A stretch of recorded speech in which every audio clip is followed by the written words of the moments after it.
The rain was falling hard against the windows of the small beauty salon on the outskirts of town that Tuesday evening. Inside, Sarah carefully swept up the last strands of hair from around her station, her hands moving with the practiced precision of someone who had been cutting hair for 3 years. At 24, she had built a modest but loyal clientele in this working-class neighborhood, where people appreciated her skill and fair prices. Her fingertips were stained from the day's color treatments, and her back ached from hours of standing, but there was a quiet satisfaction in her work. Each client who left her chair feeling more confident made every long day worth it. She glanced at her phone and smiled. A text from Marcus. Dinner at Le Bernardin tonight. Or something nice. My colleagues will be there. Her stomach tightened slightly. Marcus worked at Goldman Sachs, lived in a penthouse on the Upper East Side, and seemed to exist in a world where $1,000 dinners were as casual as grabbing coffee. They had been dating for 8 months now, ever since they met at a charity event where Sarah had volunteered to do hair and makeup for the models. He had been charming, attentive, and seemed genuinely interested in her life. But lately, she noticed how his eyes would scan the room when she talked about her work, how he would quickly change the subject when his friends asked what she did for a living. Sarah locked up the salon and headed home to her small apartment above Mrs. Chen's grocery store. She showered off the day's work and stood before her modest closet, searching for something that would fit into Marcus's world. The black dress she had bought for these occasions hung there like a costume she wore to play a role that never quite fit right. As she applied her makeup with the same steady hand she used on her clients, Sarah caught her own reflection and wondered when she had started seeing her profession as something to apologize for rather than take pride in. The restaurant was everything she expected: crystal chandeliers, waiters in pristine uniforms, and prices that made her monthly rent look reasonable. Marcus was already at the table with 3 other couples, all impeccably dressed and radiating the kind of confidence that came with never having to check a price tag. He stood and kissed her cheek, his hand briefly resting on her lower back as he made introductions. "This is Sarah," he said with a smile that didn't quite reach his eyes. The conversation flowed around topics she could barely contribute to: market fluctuations, vacation homes in the Hamptons, private school applications for children who weren't even born yet. When Jennifer, the wife of Marcus's colleague David, asked what Sarah did for work, the table fell into one of those expectant silences. "I'm a hairstylist," Sarah said, lifting her chin slightly, trying to inject pride into her voice. The reaction was immediate and subtle: a slight raising of eyebrows, polite smiles that flickered for just a moment too long, and then a quick pivot to safer topics. But it was Marcus's reaction that cut deepest. She saw him shift in his seat, his jaw tighten almost imperceptibly, and the way he immediately launched into a story about his latest deal, as if her profession was an embarrassment that needed to be quickly covered up. Later, as they walked to his car, the silence between them felt heavier than the humid summer air. Sarah finally found her voice as they reached his BMW. "You were embarrassed tonight," she said, not making a question. Marcus stopped, his key halfway to the car door, and for a moment she thought he might deny it. Instead, he turned to face her, and in his expression she saw a mixture of guilt and something else, something that looked disturbingly like pity. "Sarah, you have to understand," he began, his voice taking on the patient tone one might use with a child. "These people, they're important to my career. Image matters in my world. Maybe it's time you thought about expanding your horizons."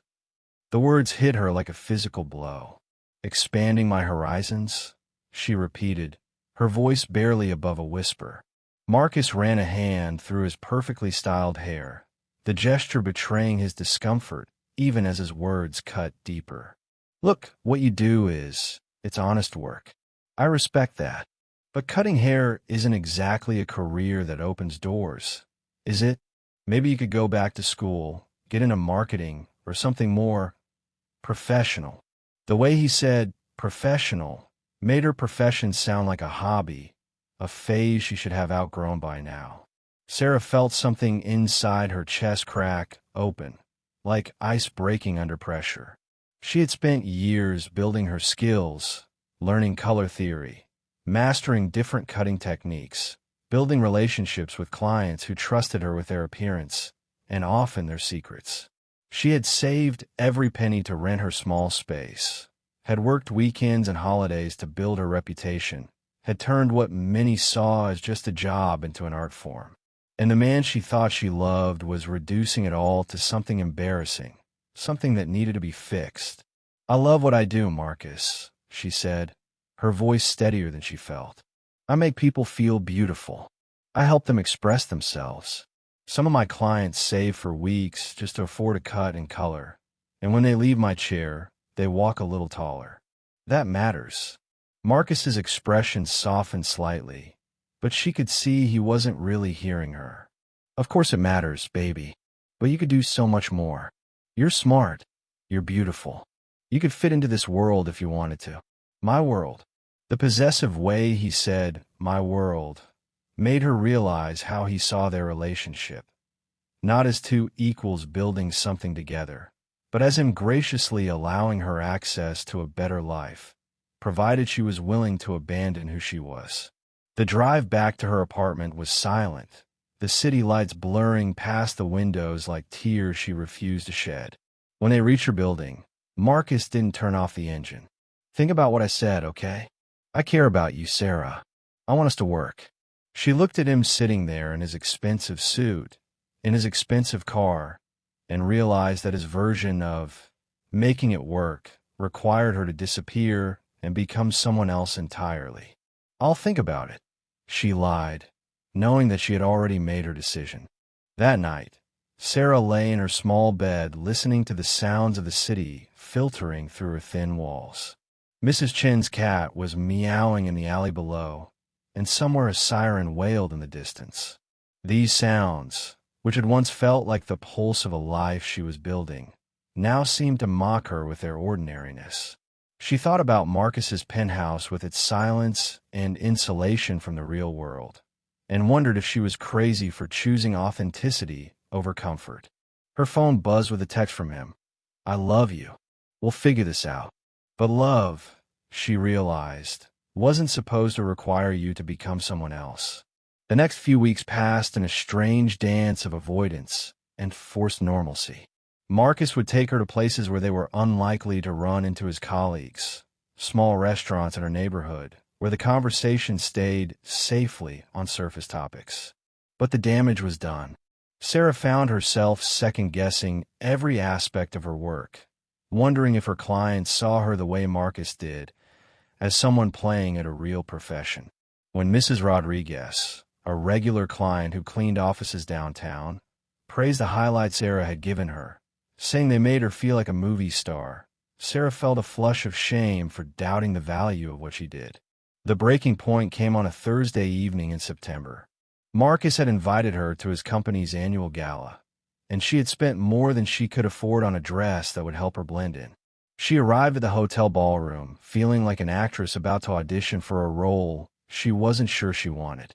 Marcus was in his element, working the room with the kind of practiced charm that came naturally to him.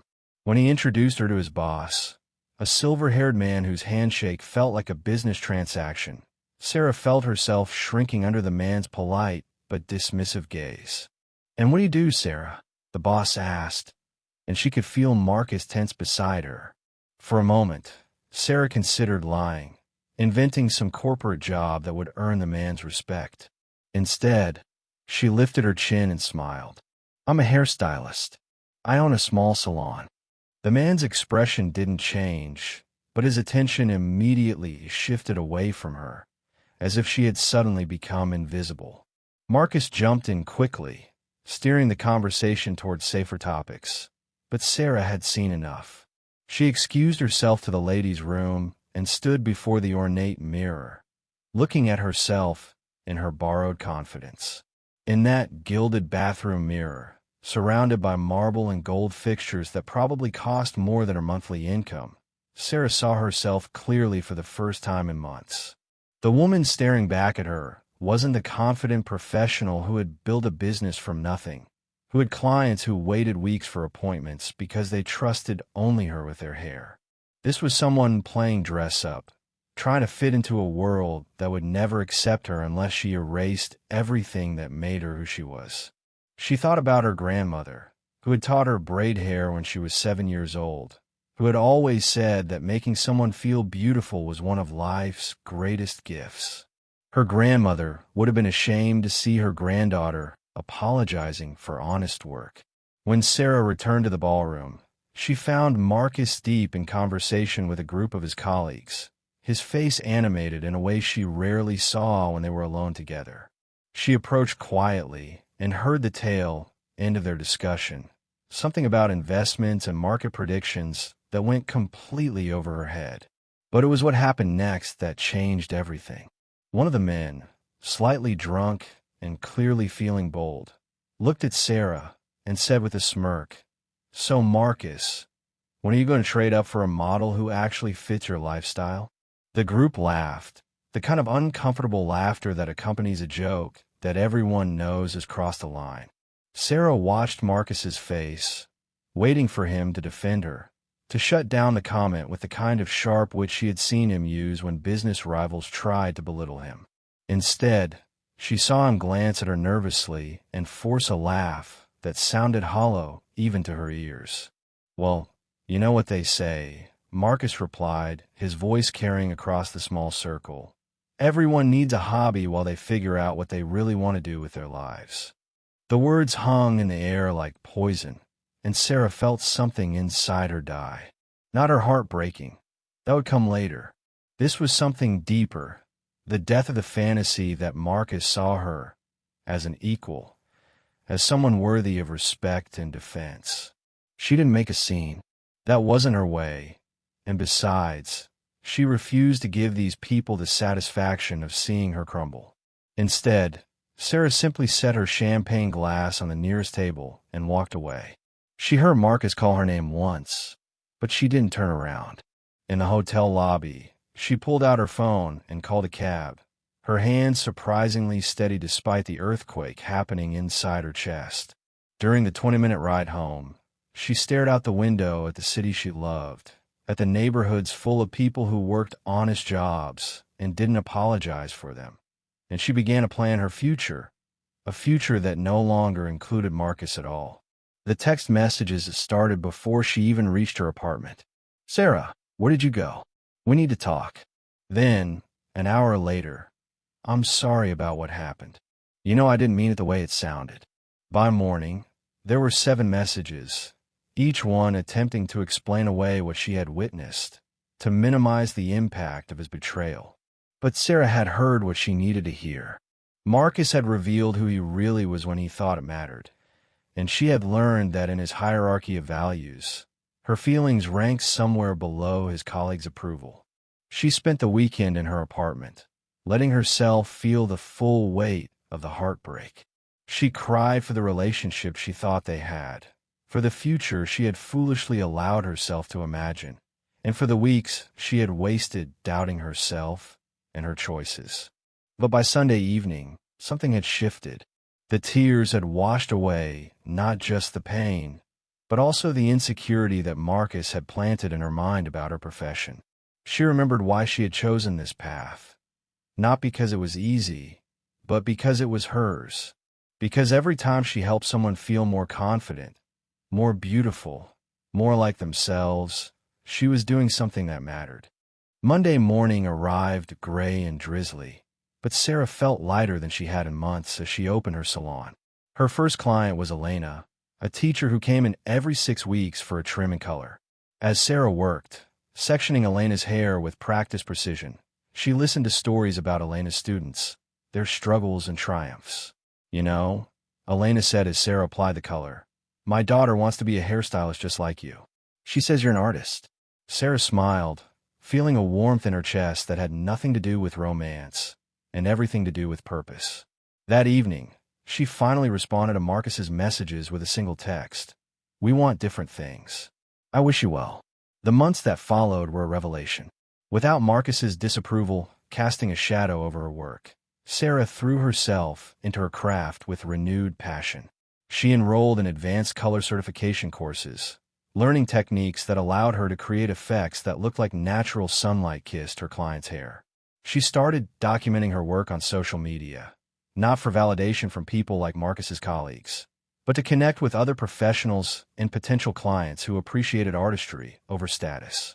Her small salon began to buzz with a different kind of energy, the energy of someone who had stopped apologizing for her gifts and started celebrating them.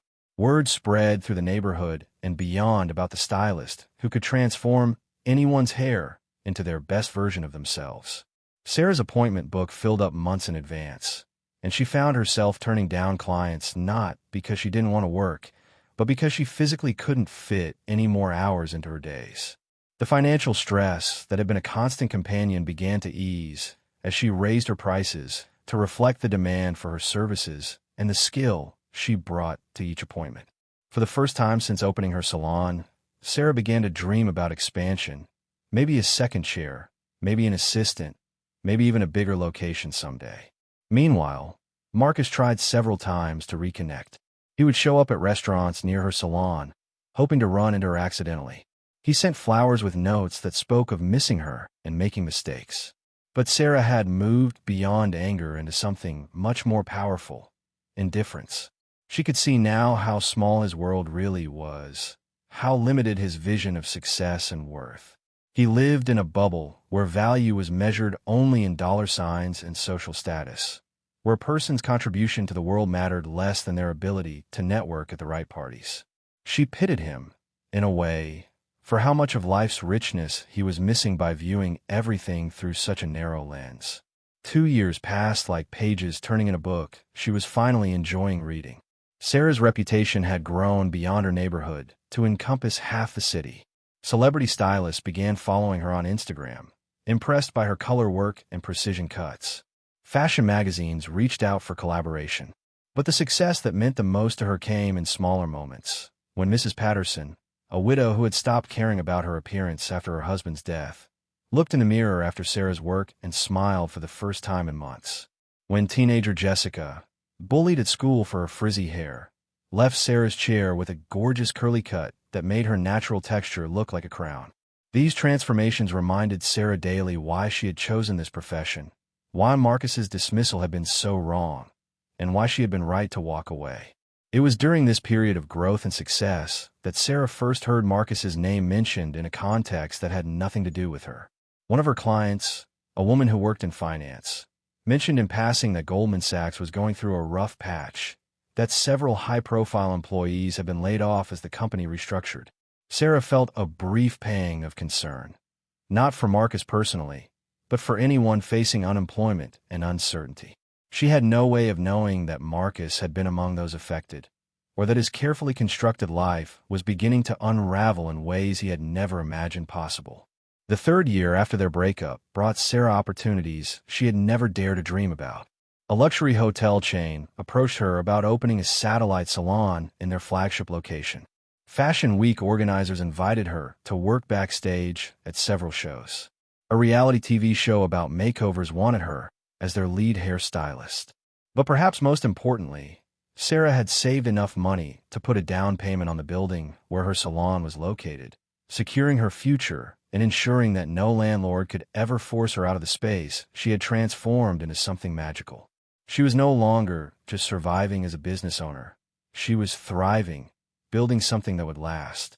As Sarah signed the papers for her building purchase, her lawyer mentioned that the previous owner had been forced to sell due to some bad investments. Poor guy lost everything in some cryptocurrency scheme, the lawyer said casually. Had to liquidate all his real estate holdings. Name was Marcus something. Richardson? No, Marcus Wellington. Sarah's pen paused for just a moment before continuing to sign her name. Wellington was Marcus's last name.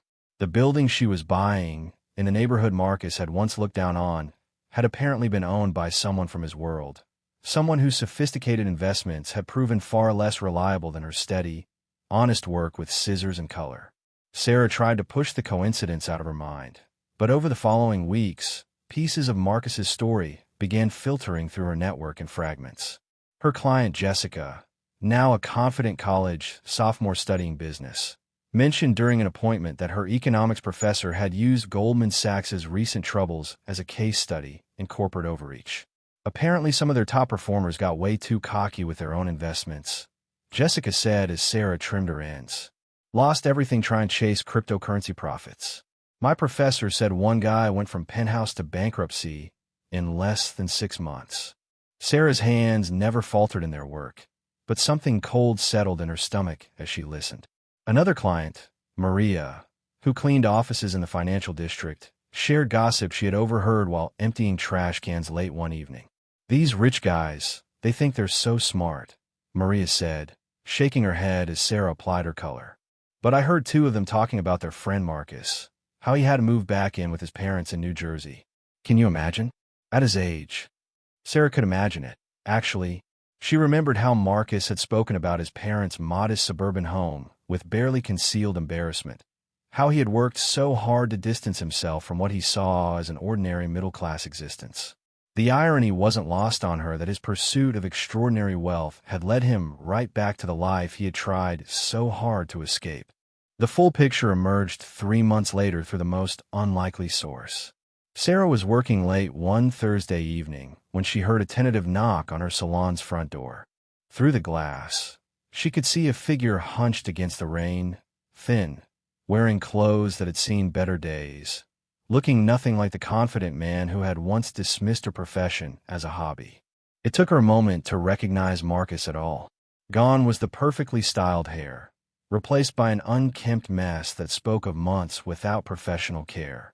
His expensive suit had been traded for ill-fitting jeans and a jacket that looked like it came from a thrift store. But it was his eyes that shocked her most. Hollow, desperate, stripped of all the arrogance and certainty that had once defined him. Sarah hesitated for a long moment before unlocking the door.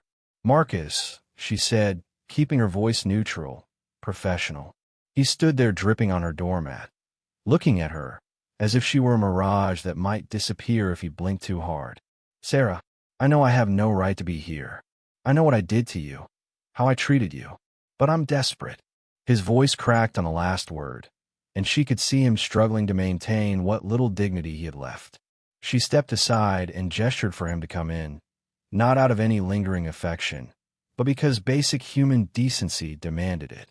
Besides, she was curious to hear what had brought the man who once looked down on her world to her door, begging in the rain. Inside her warm, well-appointed salon, Marcus looked even more out of place than she had once felt in his penthouse. He stared around at the success she had built, the new equipment, the certificates on the walls, the photo gallery of her work, the obvious prosperity of a business that was not just surviving but flourishing. "You've done well for yourself," he said, and there was wonder in his voice, as if he was seeing her clearly for the first time. "I always knew you were talented, but this... Sarah, this is incredible." She offered him a seat and made coffee, watching as he wrapped his hands around the warm mug like it was a lifeline. The story poured out of him then, a tale of hubris and spectacular failure that would have been almost comical if it weren't so tragic. The cryptocurrency investments that had seemed like guaranteed profits. The leveraging of everything he owned to maximize his potential returns. The market crash that had wiped out not just his gains but his entire portfolio, leaving him with debts that exceeded his assets by hundreds of thousands of dollars. The foreclosure on his penthouse. The repossession of his car. The bankruptcy filing that had made local financial news as an example of what not to do with newfound wealth. "I lost everything, Sarah," he said, his voice barely above a whisper. "My job, my apartment, my savings, everything. I'm living in my childhood bedroom, sleeping in the same twin bed I had when I was 12.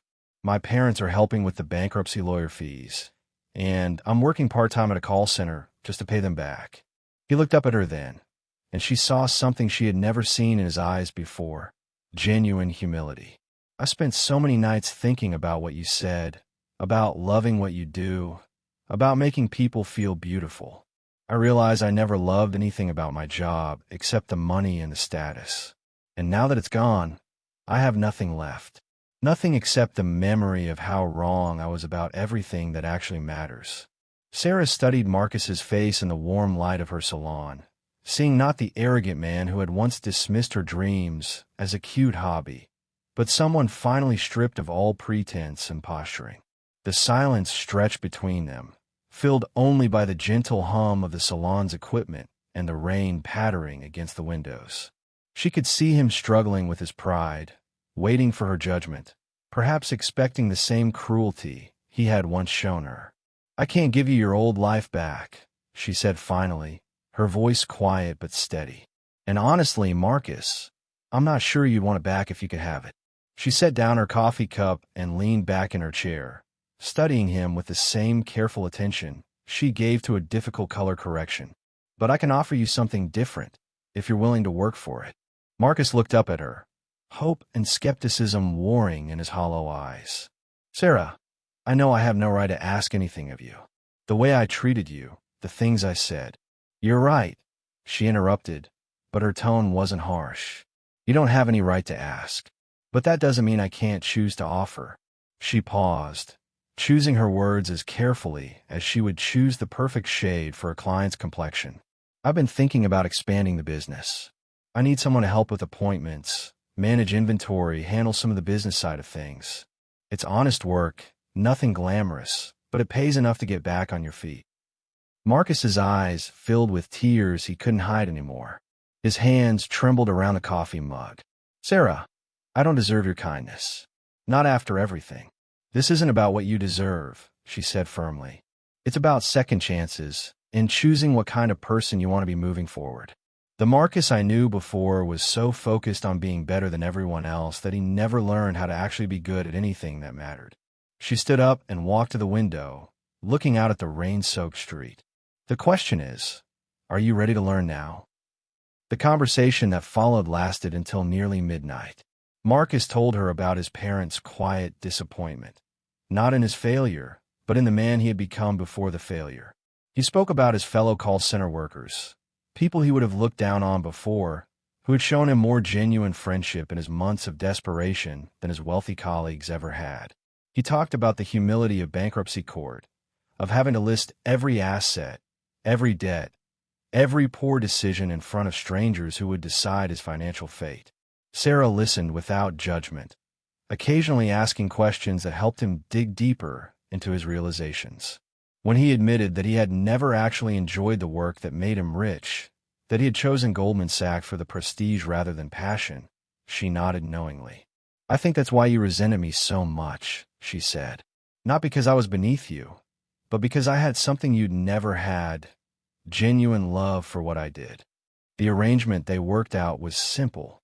Marcus would start as her assistant, learning the business from the ground up. He would answer phones, book appointments, manage supplies, and gradually take on more responsibilities as he proved himself. The salary was modest but fair, enough for him to rent a small apartment and begin paying back his parents. Most importantly, it came with the understanding that this was a chance to rebuild, not just his finances, but his character. The first few weeks were difficult. Marcus had to learn that the clients weren't impressed by his former Wall Street credentials. They cared whether their appointments were scheduled correctly and whether he treated them with respect. He had to master the art of small talk without condescension, of being helpful without being patronizing. Sarah watched him struggle with tasks that required patience rather than aggression, service rather than dominance. But gradually, something beautiful began to emerge. Marcus discovered he had a knack for the administrative side of the beauty business. He reorganized Sarah's booking system, created more efficient inventory tracking, and even suggested marketing strategies that brought in new clients.